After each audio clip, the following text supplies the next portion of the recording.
बड़ी अहमियत है।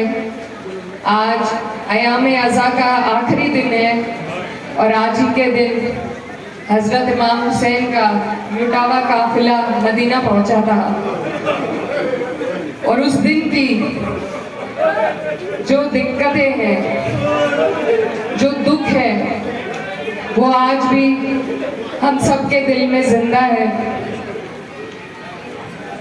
हज़रत इमाम हुसैन ने जो शहादत दी, जो कुर्बानी दी, वो हक और इंसाफ की लड़ाई में दी। आप लोग 150 साल से मजलिस करके उनकी यादों को, उनकी शहादत को जो जिंदा रख रहे हैं, ये बहुत बड़ी बात है।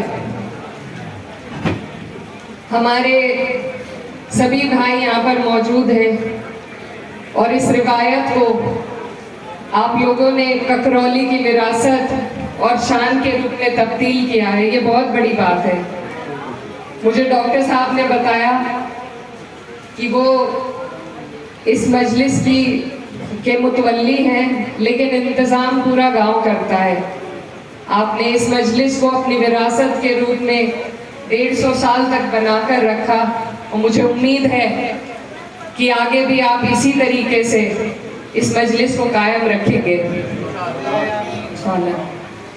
हमारे लिए बहुत ज़रूरी है कि हम हज़रत इमाम हुसैन की शहादत को याद रखें और हक और इंसाफ की लड़ाई के लिए जिस बहादुरी के साथ उन्होंने अपनी कुर्बानी दी, आज के दौर में बहुत ज़रूरी है कि हम उनकी इन यादों को दिल में बसाकर उनकी राह पर चलने का काम करें। उन्होंने जंग के उसूलों पर उस वक्त बात करी थी। अब हम देखते हैं कि कानून बन रहे हैं, लेकिन उन्होंने जंग के उसूलों पर कि महिलाओं पर, औरतों पर, बच्चों पर कोई जुल्म ना हो, भले ही जंग चल रही हो, ये उस वक्त कहा था। इस्लाम में बहुत ज़रूरी है कि हम सबसे ज़्यादा आज जो पिछड़ रहे हैं वो इसीलिए कि हम तालीम नहीं अपने बच्चों को दे पा रहे। तो यहाँ आप और हम सब मौजूद हैं। मेरी आप सबसे यही गुजारिश है कि सिर्फ तालीम की रोशनी से ही हम आज़ाद हो पाएंगे, जहालत से आज़ाद हो पाएंगे। और ख़ास तौर पर हमारी बच्चियों की, लड़कियों की तालीम पर सभी को गौर करने की ज़रूरत है। उस वक्त से ही हमारी लड़कियों को आगे बढ़ाया गया। अगर आप तारीख पर जाकर देखेंगे तो हज़रत बीबी फातिमा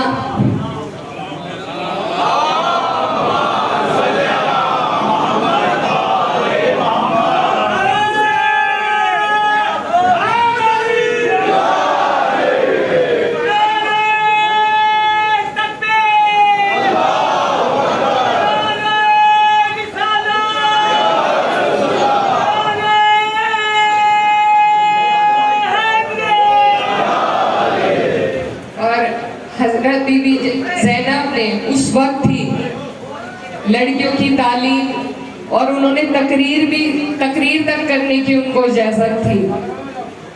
तो उसी दस्तूर को आज आपको और हमें आगे ले जाना है। अगर हम अपनी लड़कियों को तालीम हासिल कराएंगे, उनके लिए सारी सहूलियत मुहैया कराएंगे जिससे उन्हें आसानी हो, तो हम सिर्फ एक लड़की नहीं बल्कि पूरी नस्ल को तालीम की राह पर आगे बढ़ा पाएंगे।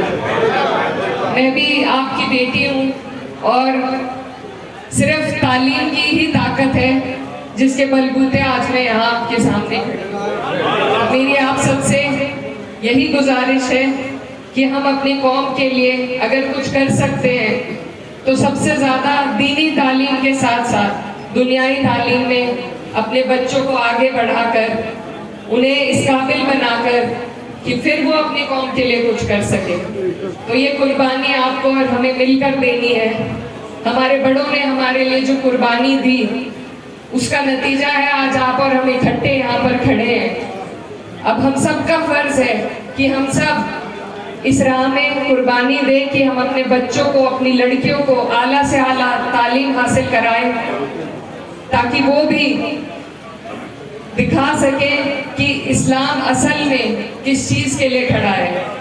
तो मैं आपकी बेटी हूँ, आपके बीच में आई हूँ, आपने मुझे इस काबिल समझा, और हम जिस मकसद से यहाँ इकट्ठा हुए हैं, ये हमें याद रखने की ज़रूरत है कि हमारे हज़रत इमाम हुसैन ने किस कदर हमारे लिए कुर्बानी दी, और उन्हीं यादों को अपने दिल में बसाकर अपने दीन की सच्ची राह पर चलने की ज़रूरत है। आप लोगों ने मुझे बुलाया, आपका बहुत बहुत शुक्रिया। अस्सलाम वालेकुम। मैं डॉक्टर ज़िया आलम साहब से गुजारिश करता हूँ कि बहन और शासन को मैं पेश करें।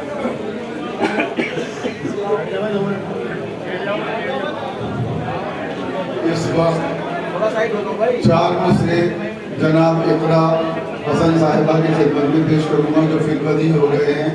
आप भी समाज सुनाइए कि इकरा हसन के आने से कैसी बहार है, इकरा हसन के आने से कैसी बहार है, गुलशन महक रहा है, फजा खुशगवार है।